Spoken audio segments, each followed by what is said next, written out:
Salut toi, qui que tu sois. Je m'appelle Manon, je suis la maman d'une merveilleuse petite fille de presque 2 ans. Et je suis de celles qui pensent que chaque maternité, chaque parentalité est unique et que toutes méritent d'être racontées. Alors ma mission autoproclamée est simple, amener ces histoires jusqu'à tes oreilles avec le plus de diversité possible pour que, peut-être, une d'entre elles t'aide, te booste, t'apaise, te rassure ou te bouleverse, voire même tout ça à la fois. Je te souhaite donc la bienvenue dans Première Couche.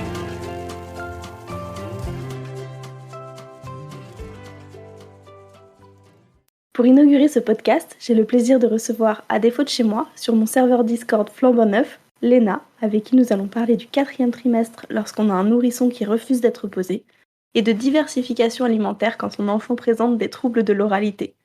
Salut Léna! Salut Manon, Merci d'avoir accepté d'inaugurer ce podcast avec moi. avec grand plaisir. Je te propose de commencer directement et de me dire qui es-tu et d'où viens-tu. Je m'appelle donc Léna, j'ai 31 ans, je suis enseignante en Bretagne, mais je viens du sud de la France, du sud-ouest, et du côté de mon père, du Portugal. Voilà. Donc tu es franco-portugaise? Je suis totalement franco-portugaise, exactement. J'ai la double nationalité. Ok. Comment as-tu rencontré le père de tes enfants? Alors, le père de mes enfants, qui s'appelle Simon, parce que je vais probablement reparler de lui plein de fois dans ce podcast, autant le nommer tout de suite. C'est Je mieux. l'ai ouais. Je l'ai rencontré quand j'étais étudiante à Rennes, il y a 8 ans, dans une soirée un peu militante, parce que je suis un peu militante. Je suis végétarienne et donc c'était une soirée organisée sur le thème de la fermeture des abattoirs et j'y étais allée parce que je changeais un peu de vie, je venais de quitter mon ex et j'avais besoin de rencontrer d'autres personnes et de faire d'autres projets. Et Simon, lui, il faisait beaucoup la fête. Et il est venu surtout pour faire la fête avant de venir pour la soirée militante. Mais il est aussi très militant quand même. Et en fait, on a eu un énorme coup de cœur. On a discuté toute la soirée, toute la nuit. Et en fait, on s'est plus quitté après. Voilà. Jolie histoire d'amour. Ouais, franchement, c'était un peu une évidence, un énorme coup de cœur qui n'a jamais cessé, je sais pas, ça m'était jamais arrivé avant d'avoir un coup de cœur très fort tout de suite, mais que ça s'arrête pas. Parce que moi, j'ai un peu tendance à avoir des coups de cœur très forts, mais qui s'arrêtent assez vite. C'est beau. Je sais pas si c'est beau, parce que c'est pas toujours beau, du coup, c'est un peu triste, mais avec lui, ça s'est jamais arrêté, tu vois? Ça fait 8 ans et on est toujours, hyper fusionnels, on s'entend hyper bien. Oui, c'est ça que je voulais dire, c'est ça qui est beau. C'est ça qui est beau, c'est vrai. Et on a toujours eu beaucoup de projets en commun, de visions du monde en commun et en fait, notre vie, elle s'est tissée petit à petit ensemble parce qu'on a moi, quand on s'est rencontrés, j'étais étudiante. Lui, il travaillait dans le bâtiment et ensuite il a refait des études et ensuite on a recommencé à travailler en même temps. Donc en fait, on a un peu grandi notre vie de vingtenaire ensemble et on a aussi progressé sur nos objectifs de vie ensemble et ça, c'est chouette. Voilà. Oui. Et l'envie de bébé, elle est arrivée vite entre vous? Heu, non. En fait, on voulait pas d'enfants à la base, tous les 2. Ah Enfin, ouais? Simon, il en voulait pas du tout et moi, c'était pas très clair dans ma tête. J'ai très longtemps pas voulu d'enfant du tout. Ensuite, j'en ai voulu, mais lointainement. Enfin, c'était quelque chose qui me branchait pas spécialement. Je me disais: «Un jour, quand je serai parent dans 20 ans», enfin, mais c'était pas quelque chose qui me prenait aux tripes. Et quand j'en parlais avec Simon, bah, ça le faisait rire. On avait des délires sur notre enfant imaginaire, mais en vrai, on n'en voulait pas vraiment, donc c'était pas vraiment un sujet, en fait. On parlait pas de comment on les éduquerait, de ce qu'on leur transmettrait, parce que c'est pas quelque chose qu'on avait en tête, pour de vrai. Et en fait, un jour, il y a 5 ans, je suis partie aux États-Unis. J'ai fait une année de teacher assistant, c'est-à-dire que je travaillais dans une école primaire, mais j'étais pas vraiment enseignante, j'étais assistante de l'enseignant, mais en vrai, j'étais quand même un petit peu enseignante, c'était un peu et j'étais logée en famille d'accueil quand j'étais là-bas et dans cette famille d'accueil, il y avait 2 enfants et j'étais pas du tout leur baby-sitter et vraiment, les parents me demandaient absolument pas de m'occuper d'eux, mais je m'entendais très, très bien avec eux et je m'occupais un peu d'eux, en fait. Enfin, je jouais surtout beaucoup avec eux, mais par plaisir et j'ai eu un énorme coup de cœur pour le gamin qui avait 10 ans à l'époque. Un coup de cœur tellement fort qu'en fait, j'avais presque envie que ce soit mon enfant. C'est un peu bizarre, hein, dit comme ça, mais j'avais en j'avais envie d'être sa mère. Bon, j'avais un peu honte de ressentir ça, je trouvais ça un peu bizarre et en même temps, je pouvais pas m'en empêcher et de à l'issue donc il s'est passé 3 mois et au bout de ces 3 mois, j'ai revu Simon et ensuite on allait encore, être reséparés pendant les 6 mois restants et quand je l'ai revu, je lui ai dit: «Écoute, je sais pas ce qui m'arrive, je crois que j'ai envie d'avoir un enfant avec toi». Et là, il m'a répondu, «Bah, d'accord, OK, je veux bien».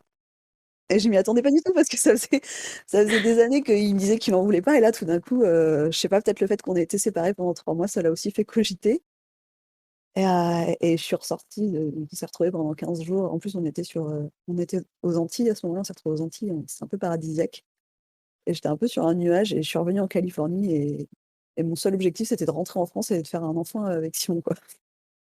Mais lui, il a fini par comprendre d'où était venue cette révélation, ou c'est Ah oui, juste bah, il t'a je lui suivi. non, non, je lui ai raconté un petit peu. Mais pour lui, je sais pas d'où c'est venu pour lui, en fait. C'est surtout ça, c'est que enfin, avant ça, on en parlait, on n'a jamais eu de discussion sérieuse là-dessus et quand, je lui disais, «Tu voudrais des enfants un jour?» il me disait: «Bah, non» et voilà. Et là, c'était, ouais, en fait, OK. Je pense qu'il avait grandi aussi, dans ses envies et ensuite, quand je suis rentrée en France, donc je suis rentrée, 4 mois plus tard, je suis rentrée un petit peu plus tôt que prévu. C'était en avril et je lui en ai reparlé, je lui ai dit: «Tu as toujours envie?» parce qu'en fait, moi, j'ai toujours envie. Et il m'a dit: «Ouais, mais je voudrais qu'on ait fini nos études et qu'on ait tous les 2 réussi notre concours». Parce qu'à ce moment-là, on préparait le concours pour être enseignant, tous les 2. Et il vous restait combien de temps? Et ben, moi, je suis rentrée pour le passer, sachant qu'en fait, je l'ai raté, 2 fois avant et c'était ma troisième et dernière chance de l'avoir. Après, je laissais tomber et je l'ai eu et heureusement d'ailleurs parce que je sais pas ce que j'aurais fait sinon, mais en tout cas, je l'ai eu.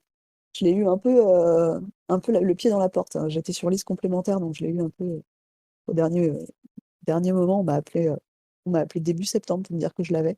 Alors qu'en temps normal, les résultats sont en juillet et Simon l'a eu l'année d'après et du coup, l'année où je l'ai eu, j'étais complètement, au taquet, je pensais qu'à ça, quoi. Mais Simon voulait l'avoir, enfin, voulait être sûr de l'avoir aussi pour qu'on se lance. Donc cette année-là, on s'est pas lancé, mais moi, j'attendais que ça, quoi. Et du coup, à partir du moment où vous avez commencé à réellement essayer, ça a été rapide ou pas du tout? Alors, en fait, il y a eu 2 phases. La première, c'est quand on s'est dit: «OK, on est prêt». En fait, moi, j'ai une petite maladie auto-immune qui n'est pas très grave en soi parce qu'elle est soignée, mais c'est une maladie de la thyroïde qui fait que pour pouvoir lancer une grossesse, il faut que mes anticorps de thyroïde soient suffisamment bas. Sinon, je risque des fausses couches ou d'autres, problèmes sur la grossesse. Donc en fait, quand on s'est dit qu'on était prêt, on pouvait pas encore vraiment, lancer les essais parce que j'étais pas stable au niveau de ma thyroïde. Donc ça a pris un certain temps, ça a pris plusieurs mois, 6 mois, je crois. Et quand enfin ma thyroïde était stable, bah là, on y est allé et là, mon endocrinologue m'a dit: «Bon, ben, en fait, vous avez une fenêtre de tant de mois et après il faut revérifier comment évolue la thyroïde». Donc ça me stressait pas mal, mais ça a été rapide à ce moment-là, donc en fait, il y a pas eu d'angoisse à ça. Les éléments se sont un petit peu bien emboîtés? Oui, Sans mauvais vraiment, jeu de mots. voilà.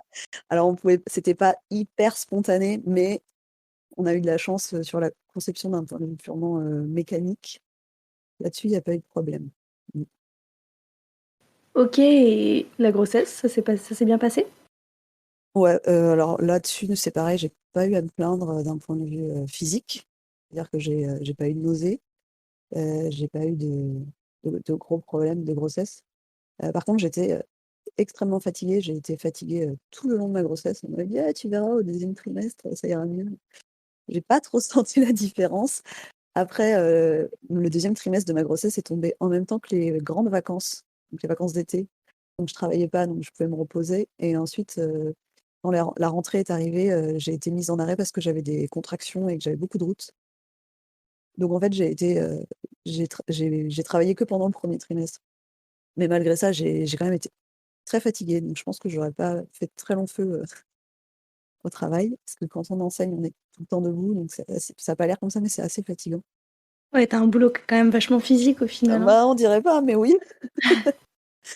Donc ouais, non, enfin, c'est pas des gros problèmes de grossesse, mais c'est vrai que la fatigue, ça me moi, je suis quelqu'un de très actif et j'aime pas me sentir contrainte dans mon corps et là, bah, j'aimais pas trop, j'avais l'impression d'être coincée, de pas pouvoir faire autre chose que me poser dans le canapé et ça me frustrait un petit peu. Ouais, donc t'avais hâte que ça se termine. Ah oui et non, parce que j'avais très, très peur d'accoucher aussi. Ah oui? Ah ouais, ça me terrifiait.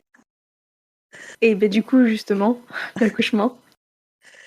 Mais alors l'accouchement, c'est bien passé. J'ai eu un peu peur parce qu'en fait, j'ai été déclenchée à 6 jours, après le terme, parce que ça faisait 6 jours, donc bah, ma maternité, elle est pas plus loin et il se passait rien, donc bah, ils m'ont déclenchée en me mettant un petit tampon Il était bien à et l'intérieur. ouais, il était très, très bien, il m'a fait bien mal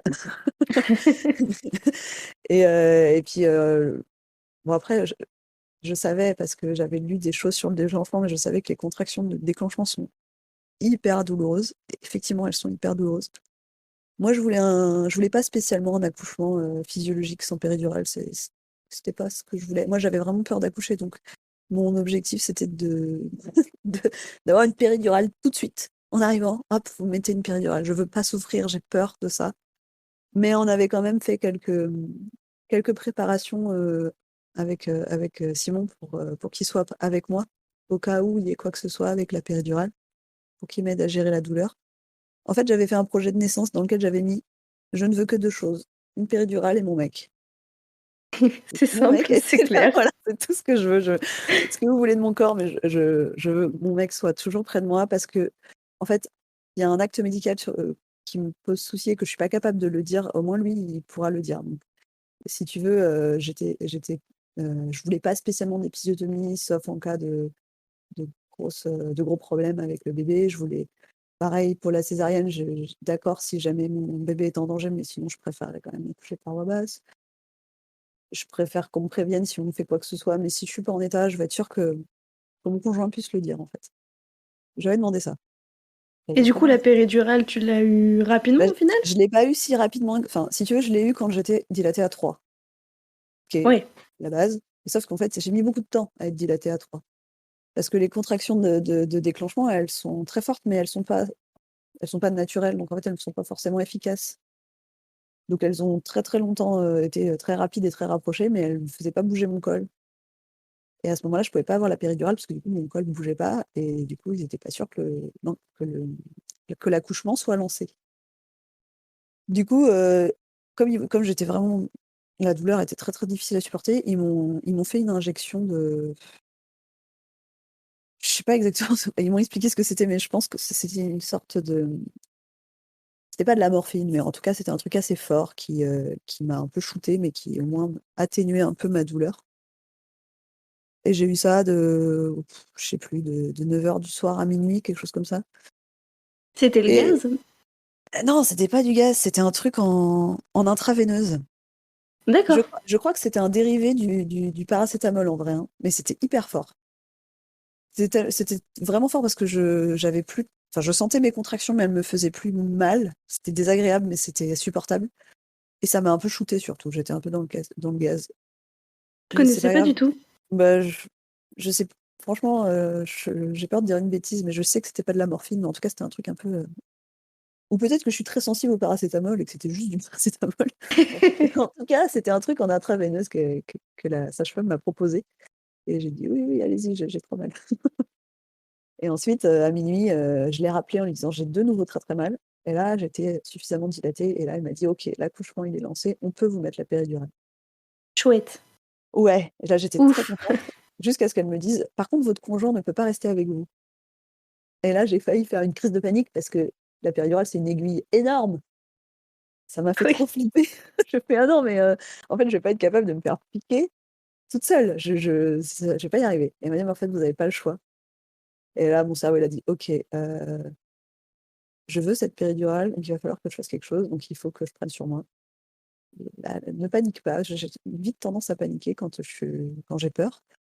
J'ai réussi à faire un peu de sophrologie dans ma tête et ça s'est bien passé, en fait. Elle m'a piqué, l'anesthésiste a été gentille Et puis après ça allait beaucoup mieux. J'ai pas eu de souci avec la péridurale, elle était très bien. J'avais une petite pompe pour la doser, tu vois? Ouais, je vois, Simon est vite Pendant revenu?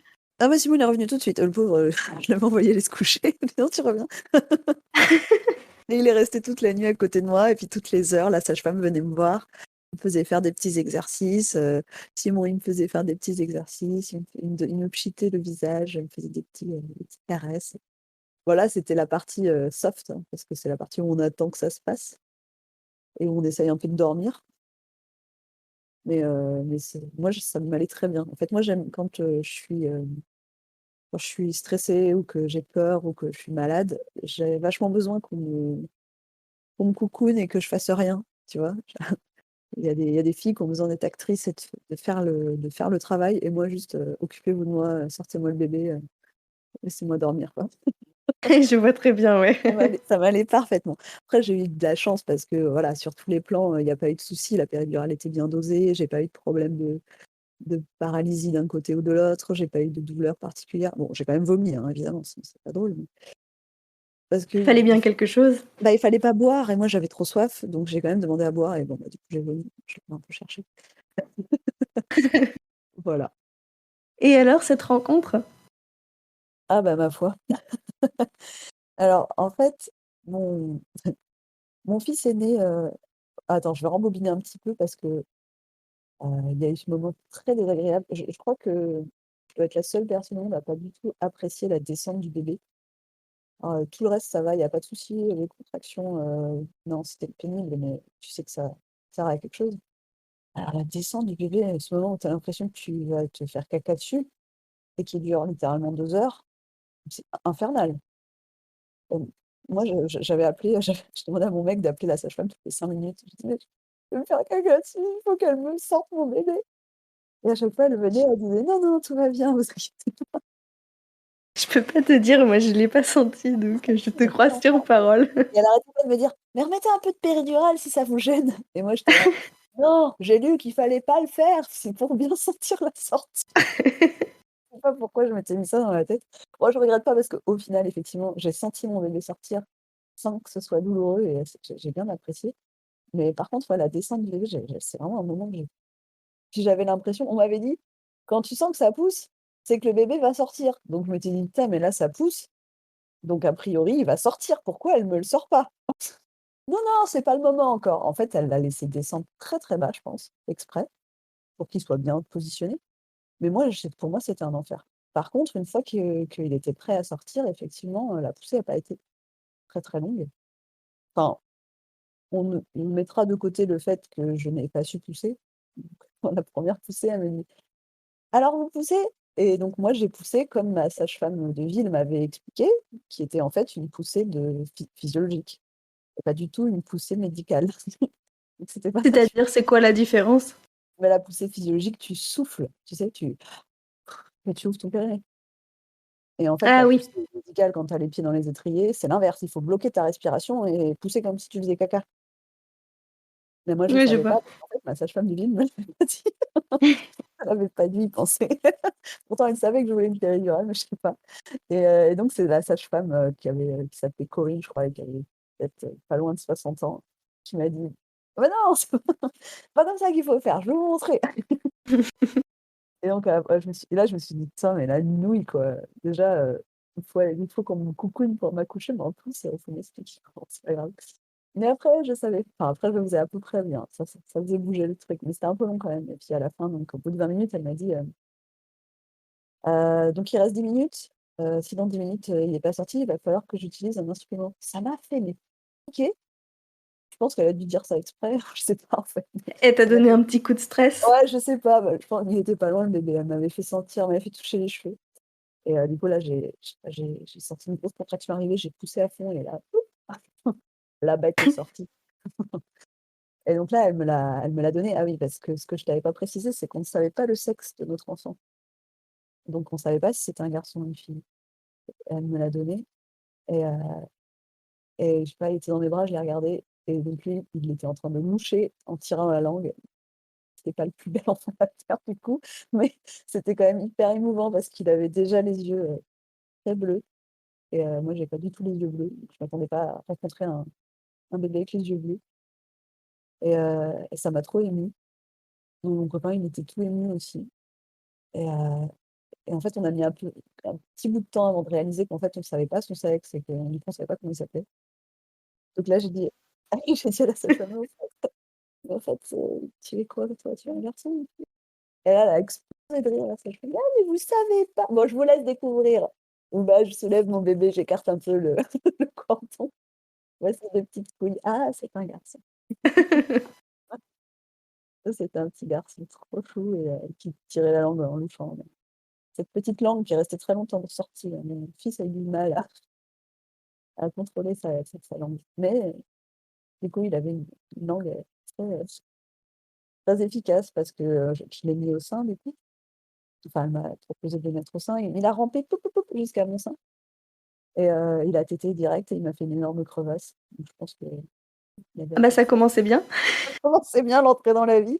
Ça m'a fait super mal. Je me suis dit on m'avait dit: «Ah l'allaitement, ça fait pas mal» et punaise, ça pique un peu quand même et oui, effectivement, après coup, j'ai vu qu'il avait une crevasse. Je pense que mes tétons étaient très sensibles et que lui, il avait une force de succion, très forte. Enfin, il avait une très forte succion. Donc les 2 couplés, bah, ça et aussi il avait du mal, enfin, il mettait pas bien sa lèvre supérieure, il fallait lui retrousser un petit peu et donc sur la première tétée, bah, elle était pas retroussée, donc je pense qu'il a un peu pincé, en fait. Mais c'est pas grave parce que, bah, c'était quand même trop chouette, ce moment. Enfin, une fois qu'il était sur mon sein, si tu veux, j'ai plus du tout pensé à la douleur, à quoi que ce soit, juste j'étais bien et puis eux, ils étaient en train de me recoudre, mais j'en avais rien à faire. J'étais dans le moment avec mon bébé et puis son papa. C'était tout doux. Ouais, c'était doux et puis, ils nous ont vraiment laissé 2 heures entières, dans la salle, d'accouchement. Il y avait bah, ils m'ont recousu, mais ensuite ils sont partis. Il y a eu un moment où ils l'ont pesé, je crois, mais je me rappelle pas trop. Je me rappelle surtout qu'ils sont partis, en fait, et qu'ils nous ont laissés tous les 3. Moi, j'étais complètement dans le gaz, mais j'avais l'impression d'être je sais pas, d'avoir pris de la drogue. J'en ai jamais pris, hein, mais là, je me suis dit: «Ça doit ressembler à ça, de prendre de la drogue». Parce que je suis sur une bulle. C'est vachement chouette et puis, ce moment, il est fort parce que tu t'imagines pas que le bébé, quand il naît, il va te regarder sans rien dire. Moi, je m'attendais à ce qu'un bébé qui naît, il pleure et tout et en fait, bah, déjà, il a pas pleuré mon fils, il est né en gémissant et puis après une fois, sur le sein, bah, il me regardait, tété me regardait, enfin, c'était vraiment trop mignon et ensuite, il a fait un peu de peau à peau avec Simon et pareil, il disait rien, il le regardait dans les yeux, c'était assez incroyable ce moment. Et il était quelle heure là? Ah là là, il est né à 10:30 du mat, donc Ah oui, j'avais, donc tu le enchaîné avec lendemain. la journée. Ouais, j'ai eu une nuit, on va dire pas trop violente, mais j'ai pas beaucoup dormi et puis quoi, ouais, ouais, effectivement, on a enchaîné avec la journée et après on m'a ramenée dans la chambre en brancard parce que j'ai fait un malaise et je pouvais plus me lever. Je suis assez fragile, comme, Ah, physiquement comme c'est un personne. peu fatigant un accouchement quand même, hein? Oui, c'est vrai, mais déjà de base, tu vois, quand je te disais que j'étais très fatiguée pendant la grossesse, ça n'est pas, c'est dû aussi au fait que heu, je suis assez sensible physiquement, en fait. Je j'ai pas une constitution très, j'ai vite tendance à faire des malaises, en fait. Enfin, je suis assez, fragile, quoi. Donc oui, en plus, un accouchement qui dure, je sais plus 16 heures, ouais, non, ça mon corps, il a dit: «Non, non, on va rester allongé». Je Apparemment, on compare l'accouchement à un marathon en termes de dépenses physiques, donc Ouais, bah, je pense que je finirai un marathon pareil, en fait. Je tomberai dans les pommes aussi. sur un brancard. Ouais, il y a des chances, franchement, il y a des chances. Je j'ai pas la capacité physique de faire ça. Donc gérer un accouchement non plus, c'est trop dur. Heureusement, mon conjoint, il est resté les 3 jours avec moi à la maternité et en fait, heureusement parce que je pouvais même pas enfin, me lever pour aller aux toilettes, c'était un énorme effort et c'est lui qui m'a porté mon bébé, il a aussi beaucoup dormi avec le bébé, enfin, c'est beaucoup occupé de nous 2, heureusement. Le séjour à la maternité, ça s'est bien passé? C'était un petit cocon? Alors, le séjour à la maternité, c'était pas mal. c'est une maternité privée, il y a pas eu beaucoup d'accouchements ces jours-là, donc en fait, on était assez tranquilles. Et puis, c'est une maternité qui est assez respectueuse des rythmes, des mamans et des enfants, donc ils font pas 50 allers-retours dans ta chambre la nuit. Ce qui a été dur, c'était le moment du départ parce qu'en fait, j'ai pas eu ma montée de lait tout de suite, ça a mis beaucoup de temps à arriver, donc mon fils prenait pas de poids. Enfin, il a perdu évidemment du poids, ce qui est normal, mais il en a trop perdu. Il avait pas repris assez de poids pour partir, donc il voulait pas me laisser partir. Et ce moment je pense, est arrivé pile au moment où j'étais, émotionnellement, très, très instable. J enfin, je pense que c'était un petit baby blues, mais qui a pas duré très, très longtemps, mais c'est tombé ce moment-là, en fait, Ta que chute tout d'hormones. ouais, voilà, la fameuse, donc Ouais. tout ce qu'on me disait me faisait fondre en larmes. J'avais qu'une envie, c'était juste être toute seule. Je voulais même pas être avec mon bébé à ce moment-là. J'avais envie d'être dans mon lit, en fait, à ma maison.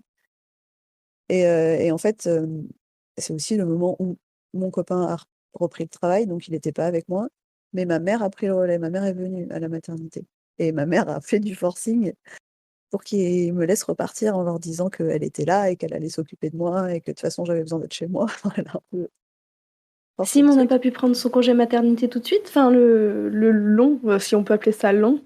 En fait, il l'a pris alors quel choix on avait fait?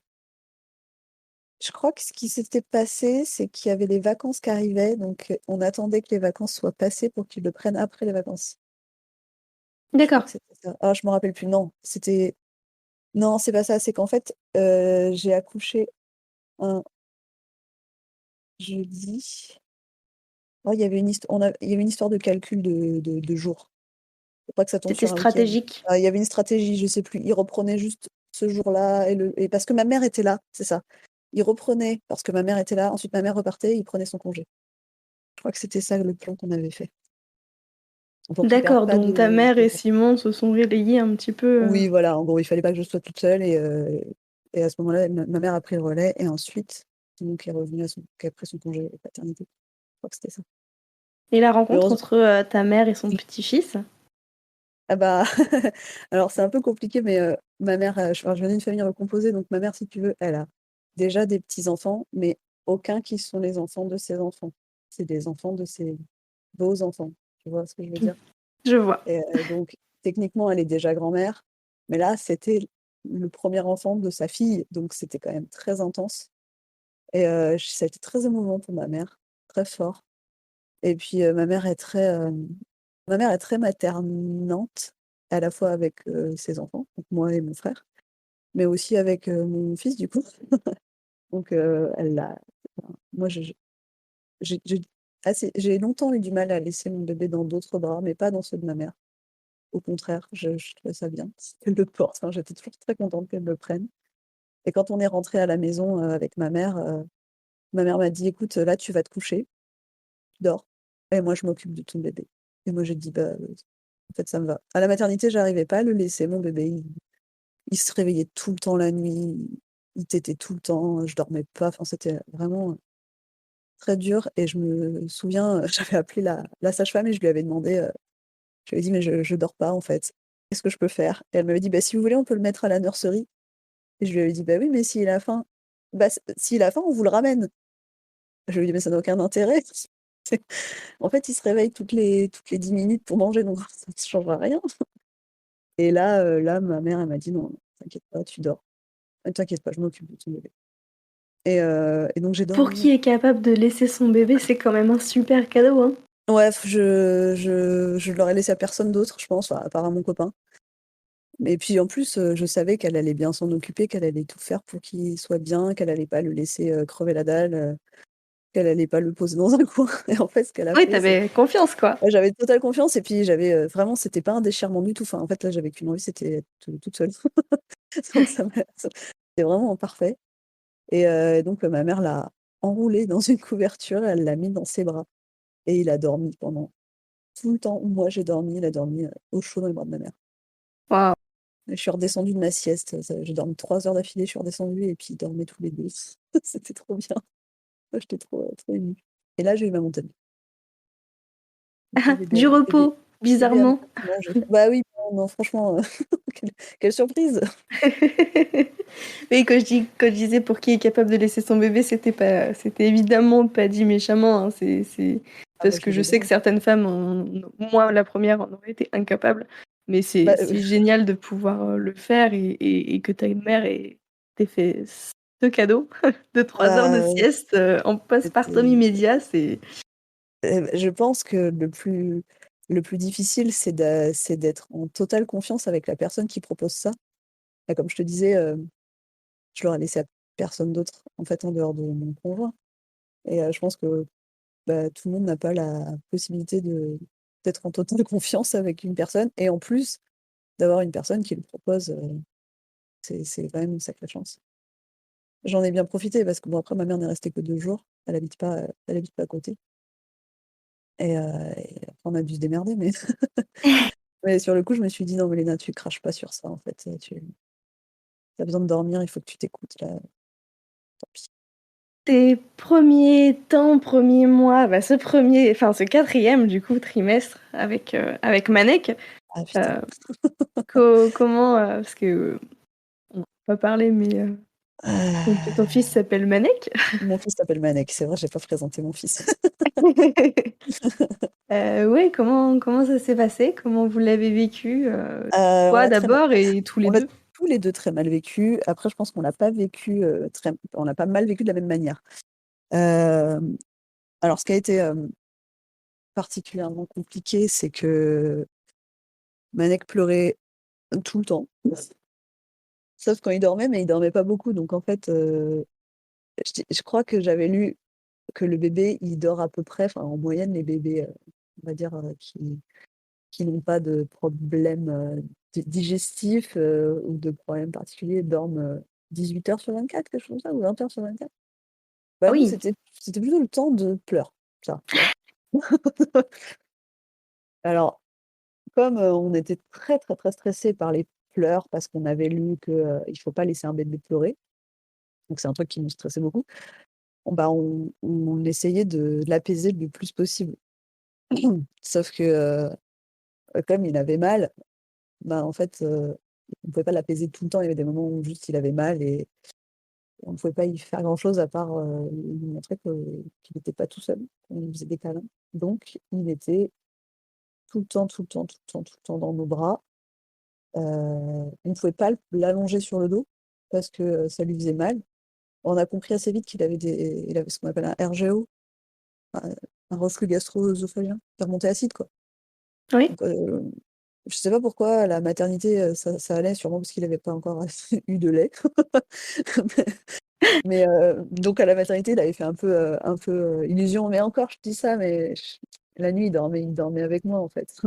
Il dormait, contre moi dans contre le coussin de grossesse, ouais, parce qu'il tétait tout le temps et du coup, comme, je m'étais un peu préparée à l'allaitement, j'avais lu qu'il fallait l'allaiter, au moindre signe de de faim et alors dans mon petit livre, qui s'appelle «Le manuel très illustré de l'allaitement», il te montre les signes de faim et c'est un petit bébé qui frottouille ses petites mains et qui s'agite et tout. Moi, j'ai pas je sais pas à quoi ça ressemble en vrai parce que mon fils, il se mettait à hurler direct et du coup, bah, dès qu'il commençait à hurler, bah, je le mettais au sein. Sauf qu'en fait, du coup, bah, je l'allaitais, je sais pas, tout le temps et en fait, dès qu'il arrêtait de téter, il se remettait à pleurer et je me disais: «Mais en fait, il va pas téter tout le temps, c'est pas possible». Donc j'avais demandé à ma mère: «Mais c'est normal, que qu'il» enfin, je sais pas, j'ai pas de pause en fait. Pas juste 1 heure où il va dormir dans la journée. Moi, je vais pas le faire téter, 20 heures sur 24, je vais pas tenir en fait. Enfin là, j'étais en train de me dire déjà, ça faisait peut-être une semaine qu'il était né, j'étais en train de me dire: «Non, je vais pas l'allaiter en fait cet enfant, c'est pas possible». Je S'il y a quelque chose qui va pas, je sais pas, j'ai pas assez de lait, et ma mère m'a dit, «En fait, je pense pas que ce soit pour ça qu'il pleure, je pense pas qu'il ait faim en fait, je pense qu'il a mal et que pour lui, la sensation, elle est identique à de la faim. Donc en fait, ça l'apaise de téter, mais ça le soulage pas forcément plus parce qu'après, il a encore plus mal». Elle m'a dit: «Peut-être tu devrais essayer de faire une pause entre les tétés. Même si c'est pas ce qui est recommandé, tu devrais essayer ça». Donc bah, j'ai essayé ça. C'est-à-dire que j'attendais toujours, entre le début de chaque tétée, il y avait 2 heures. Mais comme la tétée durait 3/4 d'heure, en fait, il se passait qu'1 heure sans qu'il tète pas, à peu près, hein. Et en fait, moi, bah, alors je sais pas s'il pleurait moins, hein, je saurais pas te dire, mais en tout cas, moi, ça c'était quand même vachement plus reposant. Parce qu'il y avait quand même pas mal de moments où il était pas en train de téter et du coup, on l'apaisait autrement. Donc mon copain le portait et il y avait des positions de portage où il s'apaisait. Alors il aimait pas du tout être dans des écharpes, ça on n'a pas trop réussi. Enfin, il aimait bien, mais quand on était dehors. Dans la maison, il fallait qu'il soit dans nos bras, donc on le mettait, sur l'avant-bras, on le mettait, redressé, on faisait des squats, on faisait beaucoup de squats, on marchait beaucoup, fallait marcher parce que si on s'asseyait, il était pas content. Mais ça, quand on marchait et qu'il était dans mes bras, il pleurait pas. Donc du coup, on a beaucoup, beaucoup, beaucoup marché. Enfin, surtout mon copain au début parce que moi, j'étais, épuisée. Bon, lui aussi, du coup, mais pour il avait pas accouché, donc Tu partais avec un capital un peu voilà. plus Lui réduit. lui, si tu veux, ça lui donnait aussi sa place de papa parce que du coup, qu'on avait un peu décidé, c'était que moi, je donnais à manger et puis, enfin, moi, je l'allaitais. Ça prenait aussi beaucoup de temps quand même si j'avais, un peu cet espace entre les tétées. Il tétait quand même beaucoup et puis tu bien, hein, je veux dire, il y a du lait, il y a pas de souci, on entendait bien, tu vois, que ça y allait et ensuite, papa prenait le relais parce que du coup, il dormait très peu.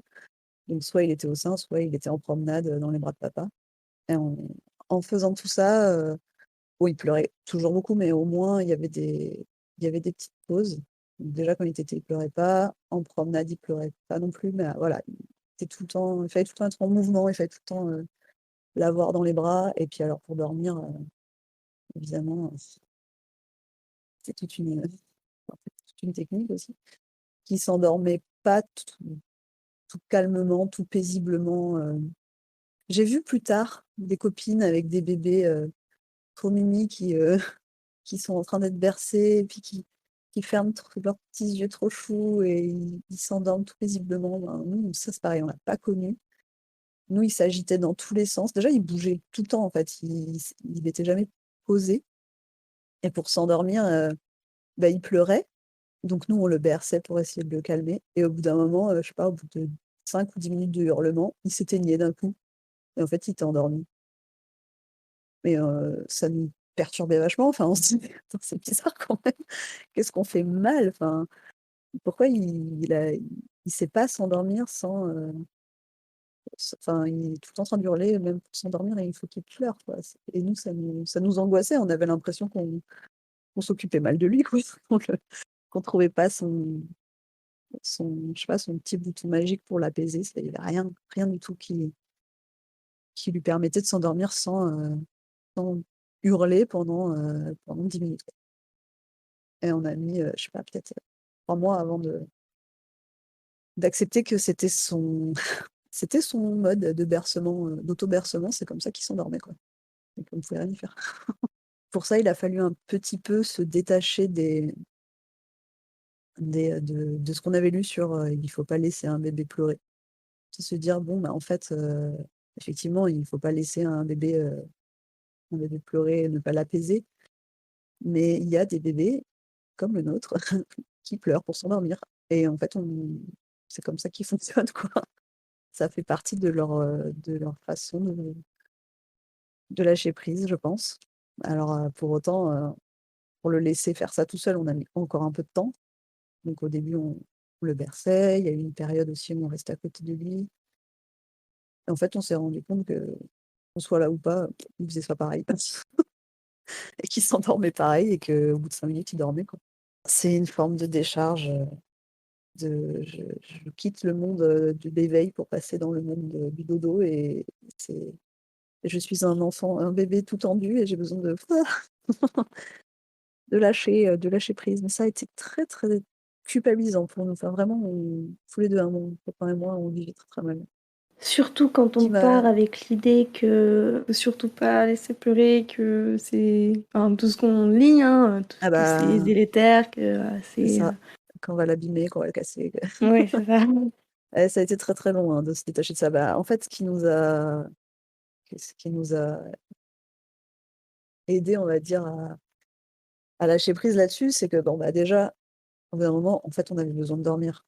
Enfin, ça semble con dit comme ça, mais en fait, les 6 premières semaines, on n'a pas réussi à le poser littéralement. C'est-à-dire que même la nuit, on l'avait dans les bras. Donc on peut se relayer, mais au bout d'un moment, le manque de sommeil, ça rend les gens fous. Donc même quand, il dormait et que nous, on n'osait plus bouger parce qu'on disait, «En fait, si on le pose, il va se réveiller et ça va recommencer et en fait, là, j'ai juste envie de dormir». Bah, en fait, au début, mon mec dormait avec lui sur le ventre, mais c'est pas du tout sécure et sauf que alors en plus, là, ton cerveau, il est entre 2 feux. Il faut pas le laisser pleurer, mais il faut qu'il dorme sur le dos. Ça, c'est aussi, très important.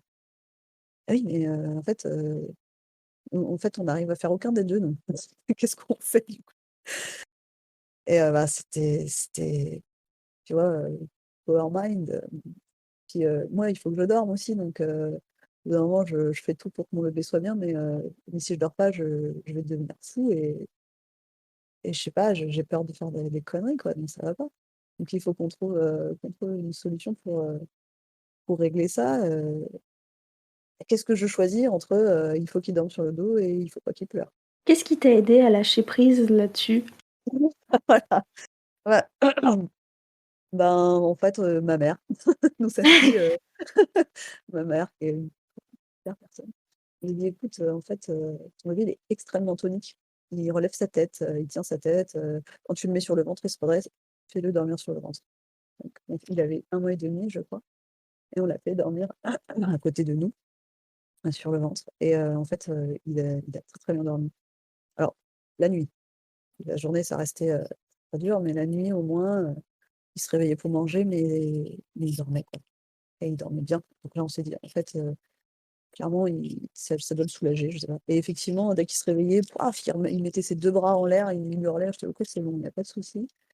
On était à côté, puis de toute façon moi je me réveillais au moindre chouin donc je évidemment je ne recommande pas aux gens de faire ça.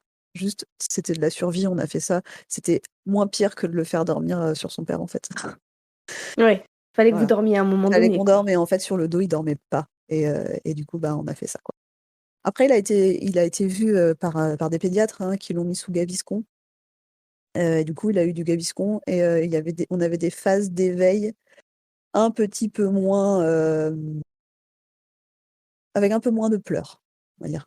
Ça restait, ça restait intense, ça restait, il fallait quand même tout le temps l'avoir dans les bras, mais au moins il pouvait passer un petit peu plus de temps, sans pleurer, quoi. Et pour ça, il a commencé à être traité quand? À quel âge? Je crois qu'il avait 2 semaines pour le Gaviscon. Ah oui, donc dès le début, Ah, très vite. Bah, malgré ça, ils se sont vus tout de suite, hein, bah, en plus de ça, il y a eu une petite période aussi où il prenait pas beaucoup de poids. Et alors, j'ai vu différentes, auxiliaires de la PMI, qui avaient pas tout à fait le même discours. Il y en avait une qui pensait que je l'allaitais trop, l'autre pas assez, enfin, les c'est toujours discours, contradictoires sur l'allaitement, ça a toujours ouais, été, voilà, de gens qui sont pas forcément au courant et là, encore une fois, heureusement que ma mère m'a allaitée parce que du coup, elle me disait: «Mais non, mais t'inquiète pas, il tète bien, il déglutit, il mange, régulièrement, il vomit en plus», parce qu'il vomissait en plus, du coup. Enfin, il renvoie quoi, il renvoyait à la fin de la tétée, donc elle me dit: «Non, non, mais il y a pas de souci, du lait tu en as, il a à manger, c'est voilà, c'est autre chose» et donc quand on a commencé le traitement du Gaviscon, effectivement, il a pris un peu plus de poids et il pleurait un petit peu moins, donc ça a quand même un petit peu aidé. Après, peut-être que, je sais pas, peut-être qu'avec un médicament plus fort, il aurait été mieux. Moi, je sais pas, bon, nous, ça nous allait et puis, il s'apaisait tellement bien quand on le portait, bon, ça demandait vachement d'efforts, il fallait vraiment, beaucoup se promener avec lui, mais au moins quand il était promené, dans les bras, il était plutôt bien. Ce qui était, difficile à gérer, c'était les endormissements, dans les pleurs, ça restait, c'est resté très longtemps et on a très longtemps culpabilisé de ça. On culpabilisait aussi de je disais: «Bon, il dort sur le ventre, faut pas trop le dire». ouais, finalement, vous finissez par trouver des solutions, mais être obligé un petit peu de Ou les cacher. de les faire en douce. Ouais, c'est Ouais. ça. C'est ça. En fait j'ai l'impression que c'est un peu un truc, quand tu es un jeune parent et débutant et que c'est ton premier et que tu as des difficultés de ce type, heu, il y a des réponses institutionnelles, enfin, il y a des réponses des soignants qui peuvent t'aider, tu vois, pour le reflux, des médicaments ou des conseils qu'on peut te donner. Mais il y en a qu'on ne peut pas te donner parce qu'elles sont, elles vont à l'encontre des recommandations, ce qui est logique, hein. Mais du Oui, coup, toi, en tant que parent débutant, c'est ce que tu es prêt à tenter ou pas, en fait, tu vois? Parce que, bah, c'est pas évident, ça demande un lâcher prise, est-ce que je le laisse, 5 minutes hurler? Est-ce que je le laisse, est-ce que je le mets dans un transat pour le redresser? Est-ce que, je le fais dormir sur le ventre? Est-ce que je peux me permettre de le laisser dans d'autres bras que le mien? Enfin, c'est des choses qu'on n'est pas toutes capables de faire, en fait, et qui ouais, ça demande pas mal de ça demande de je sais pas, c'est pas toujours facile, je trouve. et c'est un peu double peine en fait, hein. Tu as tous ces Ça problèmes et en plus tu peux pas parler de ce que tu mets en place pour, oui, exactement et puis tu culpabilises oui, aussi. parce que quoi que tu fasses ou que tu fasses pas, c'est forcément pas bien, tu vois? Comme je te disais, si enfin nous, on s'est dit: «Bon OK, on lâche prise, on le fait dormir sur le ventre, on accepte que qu'il pleure un peu avant de s'endormir parce que, bah, en fait, c'est c'est même pas de notre fait». Il pleure avant de s'endormir. Alors nous, comme c'était insupportable, on restait à côté de lui ou on le berçait, mais c'était un fait, il pleurait pour s'endormir. Mais t c'ét j'avais enfin, j'étais vraiment mal, j'en parlais pas, quoi. Je me sentais pas de dire ça et quand on quand on allait, chez des gens, je leur disais: «Bah, je suis désolée, il pleure». Comme si c'était ma faute, tu sais? Enfin, c'est la faute de personne, en fait. Enfin, à chaque fois, je disais: «Non, mais tu comprends pas, il a mal au ventre». Mais Ouais, j'avais vraiment tu te sentais obligée l'impression de te justifier. ouais, je me sentais obligée de me justifier. J'avais l'impression que c'était m moi qui je sais pas, qui s j'ai longtemps pensé que je savais pas apaiser mon bébé, en fait. Puis, je l'allaitais et toutes les personnes que je connaissais qui allaitaient leur enfant avaient des enfants qui s'endormaient en tétant. Je jamais vu ça non plus et du coup, je me disais: «Putain, mais pourquoi moi, ils s'endorment pas en tétant?» Bon, après, c'est pas quelque chose que j'aurais, enfin, spécialement, voulu à terme, donc avoir un enfant qui s'endort en tétant. Je pense que, à force, si j'avais vécu ça, au bout d'un moment, j'aurais eu envie de changer de truc. Mais un tout petit bébé, je me disais quand même, enfin, quand il tète, il est bien, pourquoi il s'endort pas, quoi? Ouais, c'est vraiment, la loterie des bébés en fait, Ah, hein. c'est la méga loterie et non, non, moi, le mien, c'était: «Il faut que j'aie hurlé un peu, sinon je ne peux pas dormir». Et quand est-ce que vous avez eu l'impression de sortir un peu la tête de l'eau? Ah, alors, ça dépend. Moi, je te dirais sortir la tête de l'eau, je dirais 5 mois. Je dirais pas que c'est devenu sympa, hein. Je dirais qu'on avait trouvé un petit rythme. Vers 5 mois, il a commencé à s'endormir seul et aussi il a fait des il commençait à bien dormir la nuit. Ouais, il avait toujours un réveil pour téter, mais moi je considérais qu'il dormait quoi, enfin qu'il faisait ses nuits, ça me dérangeait pas. Enfin, je trouvais que c'est normal de se réveiller pour bouffer à 5 mois il y avait un petit rythme, il y avait, quand même, des moments où il pleurait pas, des moments où on avait des échanges, des gazouillements, des découvertes, enfin il se passait des trucs. Pour autant, ça restait, les siestes par exemple restaient très compliquées, il dormait très peu, fallait se battre avec lui pour qu'il s'endorme, il dormait 30 minutes, enfin on avait l'impression de passer 1 heure pour pas grand chose et heu et Simon lui te dirait qu'il a sorti la tête de l'eau, il avait 1 an, tu vois? Ah oui, grosse Donc différence de ah oui, oui, perception entre vous 2. pour Simon ça a vraiment été très, très, très compliqué.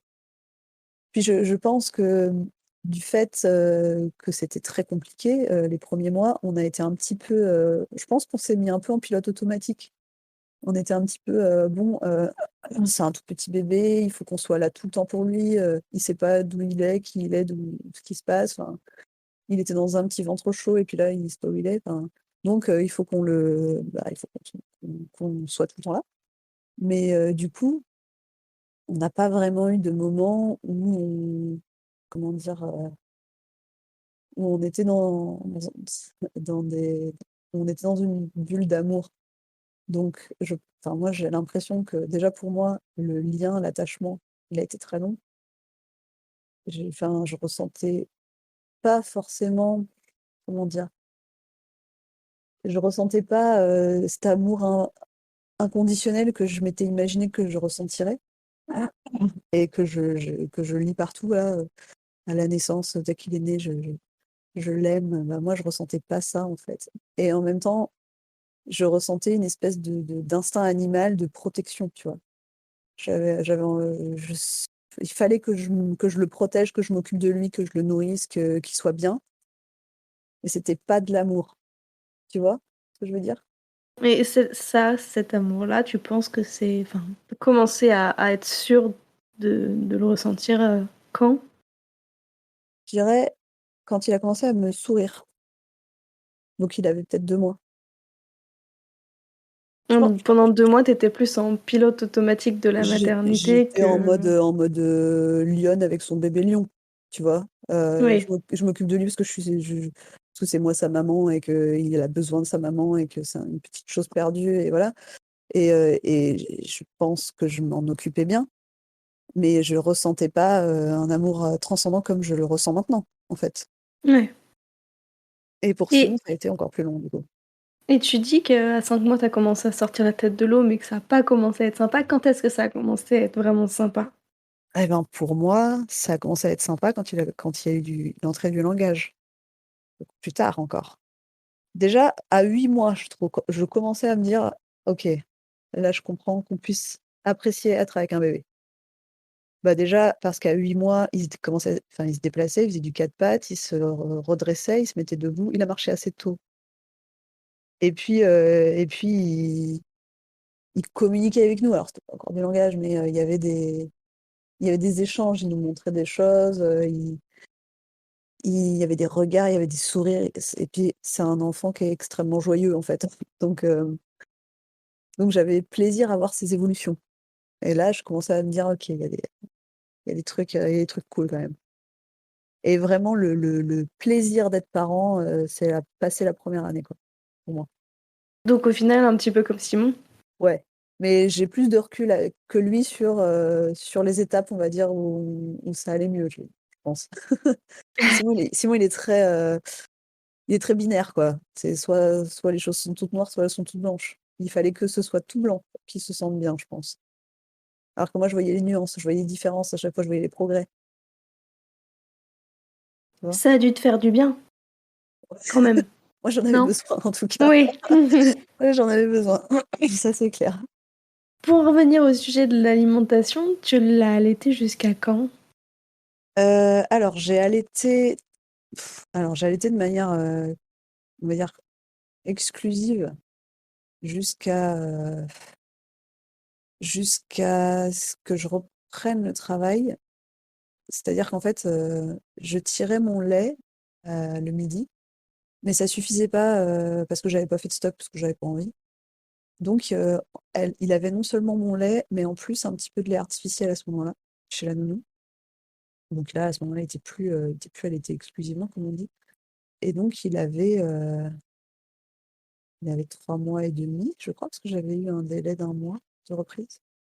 Sauf qu'ensuite, ça a duré 2 semaines et ensuite on a été confinés en mars, 2020 et donc en fait, là, j'ai repris un allaitement exclusif, du coup. Sauf que vers 4 mois et demi, par là, 4 mois, 4 mois et demi, on a eu une petite, enfin, c'est-à-dire qu'il se réveillait de plus en plus tôt le matin pour manger. Quand je dis tôt, c'est vraiment type 2 heures du matin Oui, et c'est plus tôt là, c'est c'est le plus milieu tôt, de la c'était nuit. vraiment très tôt. Bah, au début, c'était 4 heures. Son premier repas, c'était 4 heures et je me suis dit: «Ah ça, c'est chiant quand même».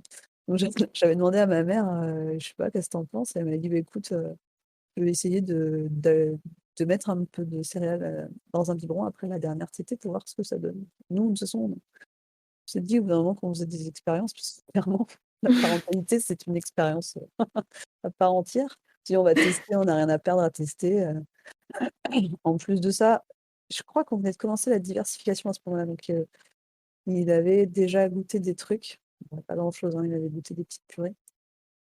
Je crois qu'il avait 4 mois et demi et donc je faisais ça, je l'allaitais et ensuite je complétais avec un tout petit biberon, avec un tout petit peu de céréales et radical. Il dormait jusqu'à 5 heures. J'avais faim. Tôt. Voilà, donc là, je l'allaitais toujours, mais voilà, il avait, ce petit bib et ensuite à 6 mois, j'ai eu mon retour de couche et là, j'ai eu une baisse de lactation mais radicale. Je me souviens, j'avais repris le travail à ce moment-là, je crois parce qu'on était en mai et je tirais mon lait et j'avais a avant cette baisse de lactation, j'avais à peu près 250 millilitres sur un tirage et là, j'étais passée à 180, puis ensuite à 120. Je me suis dit: «Oh putain!» Il me semble que c'est habituel en cas de retour de couche. Je crois que c'est totalement habituel, sauf que du coup, j'avais plus du tout, je pouvais plus du tout donner assez pour les bibs, donc là, du coup, il avait un peu plus de lait artificiel et heu et puis de toute façon, moi, j'avais en tête d'allaiter au moins 6 mois et je crois que je m'étais dit max 1 an. Enfin, j'avais pas de date de fin en tête, mais je savais que je voulais pas allaiter un bambin. Donc je m'étais dit: «Bon, bah, on verra, entre 6 mois et 1 an, comment ça se passe». Puis là, bon, bah, j'avais cette baisse-là, j'en avais marre de tirer le midi, donc j'ai arrêté de tirer et on est passé à une tétée le matin, une tétée le soir et puis lait artificiel chez la nourrice et puis à la maison, il y avait aussi du lait artificiel, je crois, le midi. Ouais, oui, je crois que c'était ça et donc j'ai continué comme ça en mixte du coup de jusqu'à ces 8 mois et à ces 8 mois, j'en ai eu marre d'allaiter. Enfin, j'avais c'est une période où le sein l'intéressait plus trop, en fait. Il tétait 2 minutes et puis après il allait faire autre chose, il revenait, il tétait 2 minutes, ça m'énervait. Donc je me suis dit: «Bon, bah, écoute, il a eu un allaitement, qui m'a convenu, on va s'arrêter là». Je pense que c'est un bon moment pour sevrer parce que visiblement il est pas dedans, donc c'est bien, ça va pas le frustrer, effectivement. Je crois que je lui ai dit, je crois que je lui ai dit un truc du genre, «Demain on tète plus». Et en fait, ils sont j'ai l'impression qu'ils s'en est même pas rendus compte, en fait. Même moi, je me suis même pas dit que c'était ma dernière tétée. Un jour, je me suis dit: «Ah mais c'est vrai qu'en fait, j'ai pas allaité depuis 3 jours» et voilà, ça m'allait et puis ça, il y a pas eu de souci. Une fin naturelle au final, enfin. Ouais, c'est pour moi, c'était le bon moment et puis voilà, ça allait, quoi. Je l'ai bien vécu, il l'a bien vécu, on était C'est contents. parfait. Voilà. Les meilleurs sevrages. Bah et enfin, en tout cas, les plus faciles. Oui, les plus faciles, ça Les c'est plus clair. faciles. Et alors cette diversification? Ah putain, encore un bon sujet ça. Alors, en fait la diversification d'un point de vue, enfin, le démarrage de la diversification, celle, où on en fait tout un pataquès là, au tout début. En fait, la diversification, on commence à 4 ou 6 mois, mais ça dure plus longtemps que ça. C'est Au sûr. début voilà, au début, ça s'est très bien passé. Dans le sens où, on a commencé assez tôt parce que comme il avait un reflux, on s'était dit: «Peut-être que de manger un peu solide, ça va être moins désagréable pour lui, il aura peut-être moins de remontées acides». On savait pas trop ce que ça allait donner, on s'est dit: Si ça marche pas, on arrête». Enfin vraiment, on s'était pas du tout mis la pression. C'était même plutôt sympa en fait, on lui faisait goûter des trucs, enfin, on lui faisait goûter des purées, de légumes, des purées de fruits et lui, il adorait les compotes. Mais vraiment, autant les purées de légumes, bon, il goûtait pour nous faire plaisir, mais c'était pas plus que ça. Mais alors les compotes, il a commencé tôt et il en a mangé longtemps. Il aimait vraiment ça. Après on lui a aussi donné quand il a eu 6 mois et qu'il pouvait s'asseoir, on lui donnait des petits bouts de banane, des petits bouts de fraises, des trucs comme ça. Ça lui plaisait vachement et chez la nourrice, pareil, ça se passait très bien et puis, vers, aux alentours d'1 an et bien là, c'est devenu compliqué. Peut-être même qu'il avait 14 mois parce qu'en fait, on a voulu, changer un petit peu comment c'est les textures, parce qu'il mangeait beaucoup de purée du coup et on a voulu introduire petit à petit des textures un petit peu plus, solides. Donc au début, c'est des pâtes ou des trucs comme ça, enfin, c'est pas non plus, et il mangeait quand même, à ce moment-là, il mangeait déjà des cracottes, du pain, des bananes, enfin il mangeait des morceaux quand même, c'était pas non Oui, pas que plus, de la purée. il mangeait pas que de la purée. Mais mais en fait, on s'est rendu compte que tous les aliments qu'on lui donnait, enfin, en cuillère, où il y avait des petits morceaux, c'était insupportable pour lui. C'était une texture qu'il supportait pas, donc il crachait tout de suite. Ça le dégoûtait et donc on s'est retrouvés un peu emmerdés parce que vers 14 mois, il voulait plus de purée.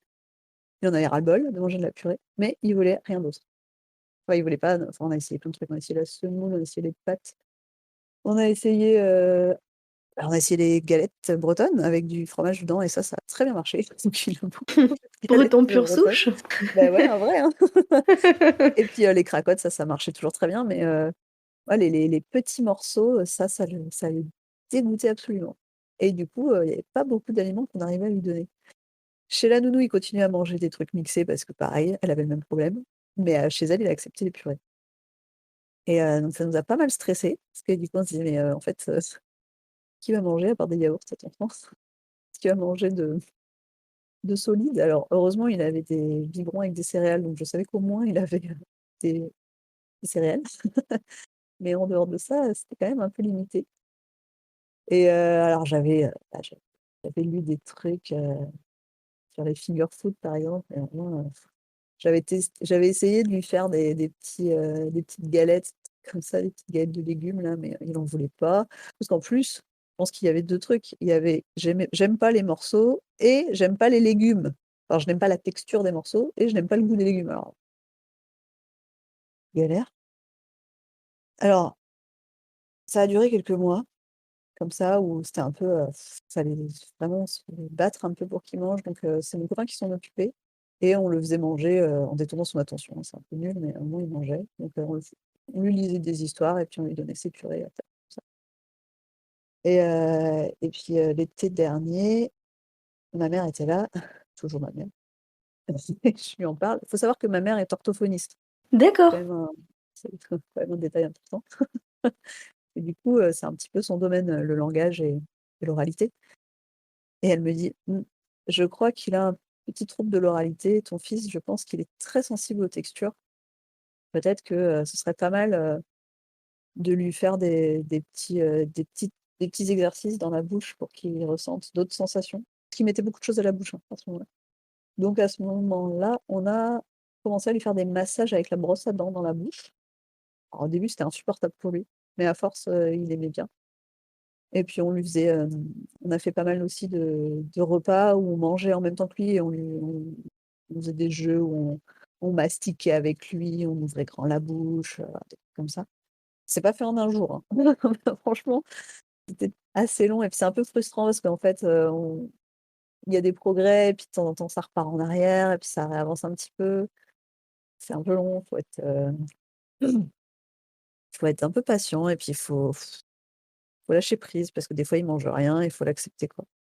Toi, psychologiquement, tu gérais ça comment? Enfin, Et comment tu ben réagissais à ces refus, et Simon aussi d'ailleurs?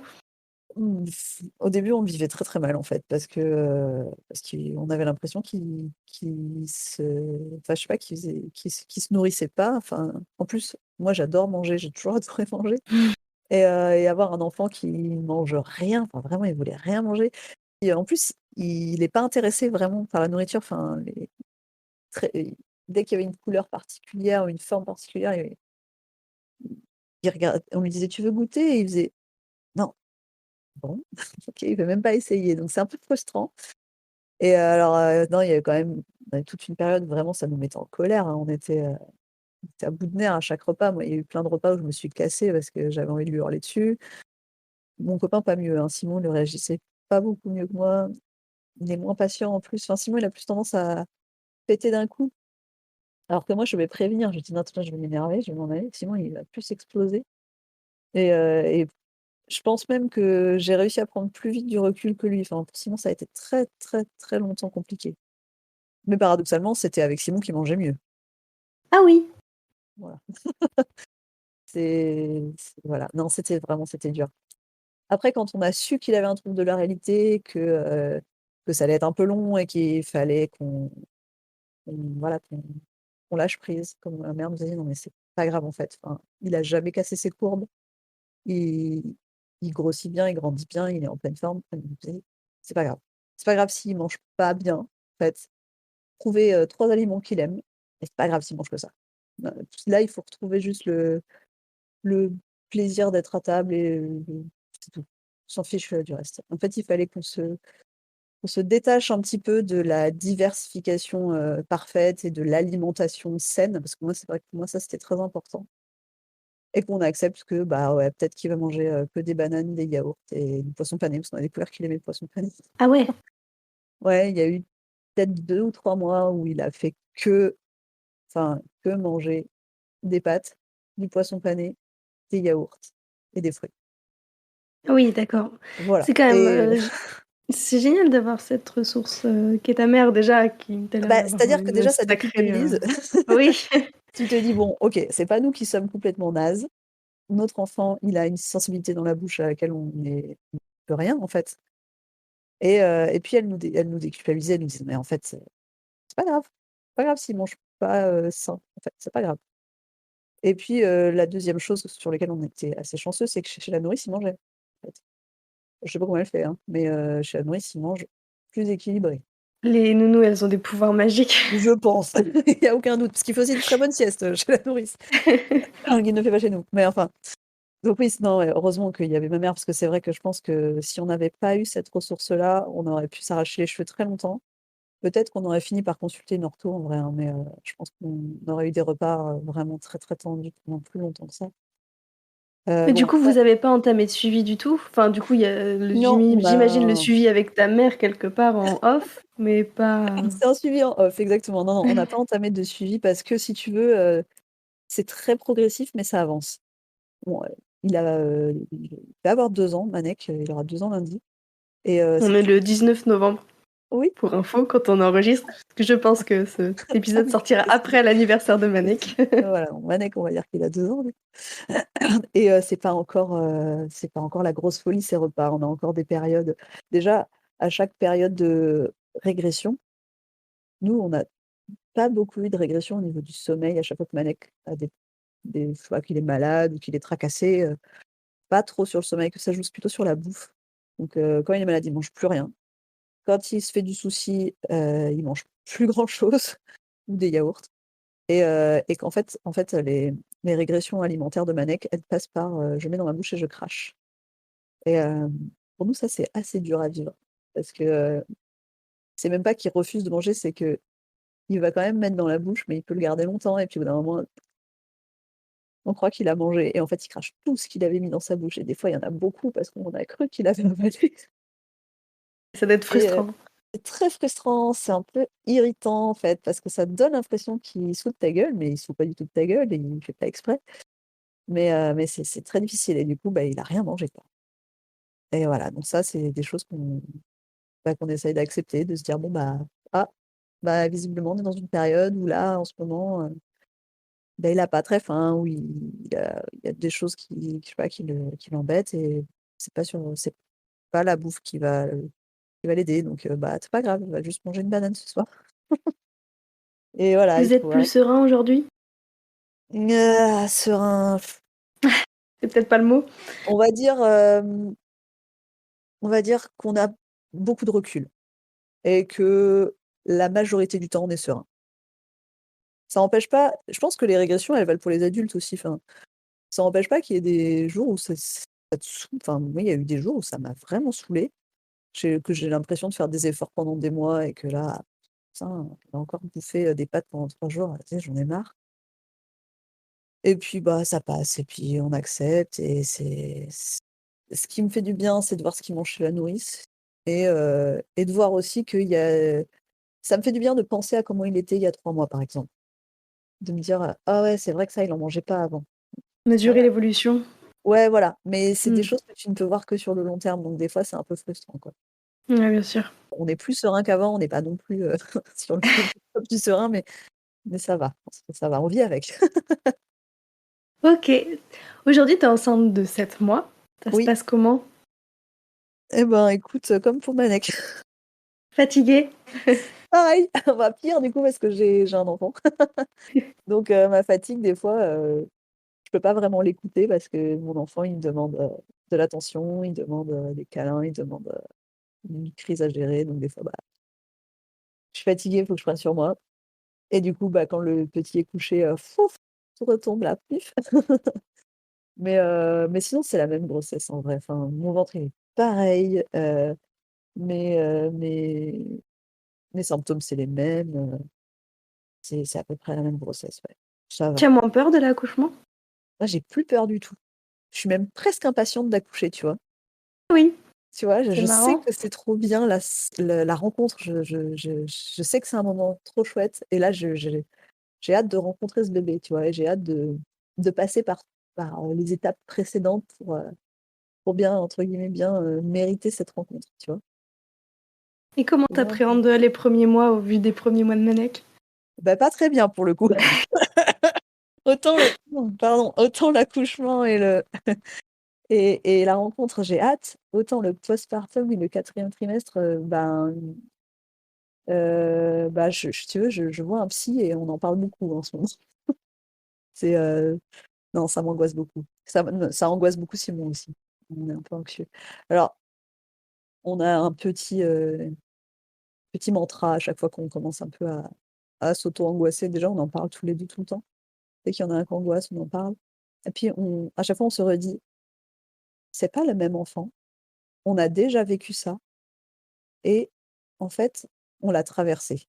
C'est-à-dire qu'on a su trouver des solutions et on a su le surmonter. En fait, notre enfant, il va bien, il est en pleine forme, il est super épanoui et du coup, on est capable de retraverser ça si jamais, c'est aussi dur. Mais ce sera pas le même enfant, ce sera peut-être pas aussi dur. Alors j'essaie de pas trop me dire ça parce que le problème que j'ai, c'est que je me dis: «Si je me dis trop que ce sera peut-être pas aussi dur, peut-être je vais être déçue et je vais lui en vouloir» et j'ai pas envie d'en vouloir à mon enfant parce qu'il y est pour rien. Et donc je préfère me dire que ce sera peut-être aussi dur, mais que de toute façon, je l'ai traversé et j'ai réussi en fait à moi bien aller et à faire en sorte que mon enfant aille bien. En tout cas, lui, il va bien. Je sais pas à quel point j'en suis, responsable, mais en tout cas, il va plutôt bien. Donc Vous l'avez tellement traversé que vous en avez refait un. exactement! En plus, tu as vu? Ouais, parce qu'on Donc s on sait qu'à partir d'un moment, c'est sympa, en fait. C'est ça qui aide. oui, vous voyez la ligne d'arrivée, enfin, qui est pas vraiment Voilà, une ligne d'arrivée, mais la voilà. ligne de fin des du plus gros des Du souffrances, dur. Mais quoi. c'est vrai que, Mmh. ouais, les 4 premiers mois, on n'est pas hyper impatient de les Ouais. revivre. Voilà. Et Après, comment tu te sens toi aujourd'hui? alors, vis-à-vis de quoi?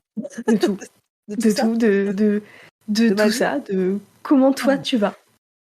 heu, À part fatiguée, ça j'ai bien entendu. bon, globalement, je vais bien. Il y a des Je suis enceinte, hein, donc forcément, il y a des périodes où je vais un peu moins bien, mais moi, je suis assez, bon, je suis hypersensible, j'ai des petites, sensibilités, à plein de choses, notamment à mes hormones et donc effectivement quand ça descend, mes hormones ou quand ça monte, je sais pas trop, je peux être assez, assez déprimée.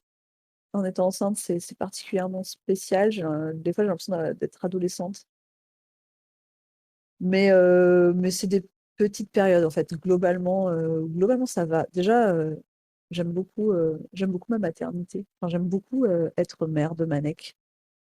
Je trouve que c'est un petit garçon qui est chouette et avec lequel, j'ai une bonne relation et j'aime bien ma relation avec lui et j'aime bien nos interactions et je suis assez satisfaite de de mes choix en tant que mère, parce que je pense que la parentalité, c'est que des choix. C'est beaucoup de choix. C'est, des adaptations à son enfant, mais c'est aussi des choix et effectivement, il y a des moments où on doit s'adapter et il y a des moments où on doit faire des choix et moi, je suis assez contente de mes choix, globalement et je Un suis beau bilan assez alors sur ces ouais! 2 premières années. Ouais! Bah, en disant que le début a été très intense et très dur, mais qu'on a bien grandi. On a bien grandi avec Manek et lui, il a bien grandi avec nous, je dirais.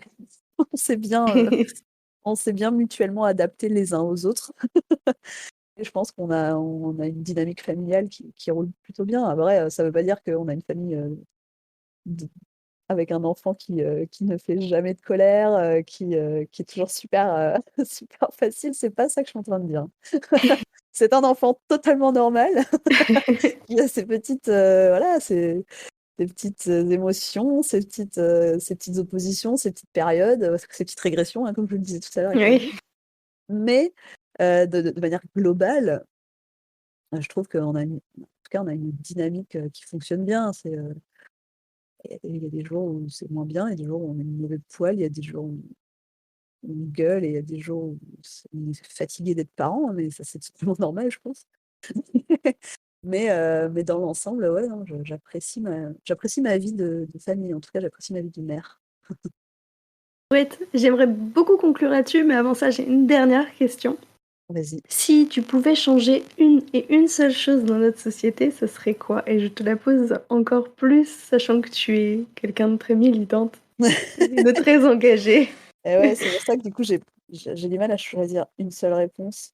En fait, j'ai envie de te répondre, j'abolirais le patriarcat, mais j'ai aussi envie de te répondre, j'abolirais le capitalisme. Parce que je pense Oui, mais que il faut choisir ah, c'est une diffi seule. ouais, alors c'est difficile parce que c'est un peu la poule et l'œuf, le patriarcat et le capitalisme. Mais je pense que j'abolirais d'abord le capitalisme, parce que je pense que le capitalisme, c'est la source, de beaucoup de domination. Et peut-être que, sans ça, il y aurait peut-être pas de patriarcat, mais peut-être que je me trompe et que c'est l'inverse. En tout cas, en tout cas, l'un ou l'autre, voilà ce que je changerais. Je ferais un je j'aimerais vivre dans un monde où il y aurait pas de ce genre de domination des hommes sur les autres. Merci beaucoup, Léna. Écoute, avec plaisir, Manon. Voilà, j'espère que ce premier épisode t'aura plu et que l'histoire de Léna en aidera et ou apaisera au moins certaines d'entre vous. Je crois que la conclusion de cette conversation, c'est vraiment qu'on fait ce qu'on peut avec qui on est et surtout le bébé qu'on a. Je te donne rendez-vous sur Instagram pour discuter de cet épisode et aussi avoir tes retours car c'est ma toute première fois. En attendant, si le cœur t'en dit, je t'invite à me mettre une note sur les plateformes d'écoute qui ont un système de notes. Mais surtout, à partager autour de toi pour augmenter les chances d'aider une autre maman. Sur ce, à très vite!